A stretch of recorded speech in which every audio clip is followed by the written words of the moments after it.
बपौली स्थित अक्षज international school में 25 दिसंबर को पूर्व प्रधानमंत्री अटल बिहारी वाजपेयी की जयंती व गुरु गोबिंद सिंह के छोटे साहिबजादों को याद करते हुए शहीदी दिवस के रूप में मनाया। मुख्य अतिथि के रूप में भाजपा जिला अध्यक्ष डॉक्टर अर्चना गुप्ता, रघुनाथ तंवर, ईश कुमार राणा, भाजपा बपौली मंडल अध्यक्ष शिव कुमार रावल, प्रयास रावल ने बतौर मुख्य अतिथि शिरकत की। इस दौरान उन्होंने बच्चों को पूर्व प्रधानमंत्री स्वर्गीय अटल बिहारी वाजपेयी के बारे में कहा कि भले ही वो आज शारीरिक रूप से हमारे बीच नहीं है, लेकिन उनकी विचारधारा व एकता के प्रति प्रतिबद्धता तथा अपनी परछाई के जरिए वो हमेशा हमारे बीच रहेंगे। मुख्य अतिथियों व स्कूल प्रधानाचार्य डॉक्टर उपासना त्यागी ने बच्चों के साथ मिलकर गुरु गोबिंद सिंह जी के छोटे साहिबजादों की शहादत को भी याद किया। साथ ही सभी ने अटल जैसा आचरण व देश प्रेम रखने की शपथ ली।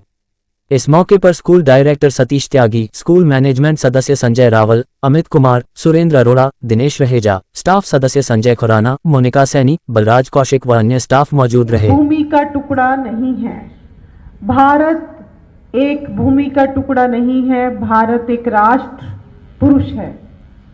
ये वंदन की धरती है, अभिनंदन की धरती है, ये अर्पण की धरती है, ये तर्पण की धरती है। यहाँ की नदी नदी में गंगा है और यहाँ के कंकर कंकर में शंकर है। हम जिएंगे तो इस भारत के लिए और मरेंगे तो इस भारत के लिए, और मरने के बाद भी जब कोई बहती हुई अस्थियों से जो गंगा जल में बह रही होंगी, हमारी गंगा जल में बहती हुई अस्थियों से कोई कान लगाकर सुनेगा तो एक ही आवाज आएगी, भारत माता की जय।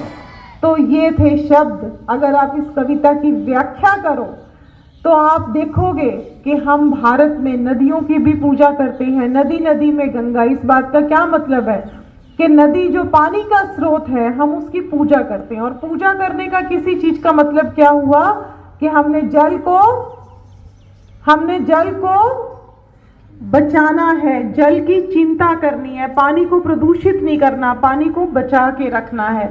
कंकर कंकर में शंकर है, मतलब क्या हुआ, हर कण भारत की भूमि का जो है उसकी भी हमने चिंता करनी है, हमने हर पेड़ पौधे की चिंता करनी है। और हम जिएंगे तो इस भारत के लिए और मरेंगे तो इस भारत के लिए। जब हम जी रहे हैं भारत के लिए तो हर रोज मेरे सामने इतने प्यारी प्यारी बेटियां बैठी हैं, प्यारे प्यारे बेटे बैठे हैं, छोटे छोटे फूलों जैसे बच्चे बैठे हैं। हम जिएंगे तो इस भारत के लिए। इस बात का क्या मतलब है? बच्चे अगर पूछे कि हम जिएंगे तो इस भारत के लिए, तो कोई भी बच्चा आप में से खड़ा होकर पूछ सकता है कि मैडम अब आप बताओ, हम तो अपना काम करते हैं, हम भारत के लिए कैसे जी सकते हैं?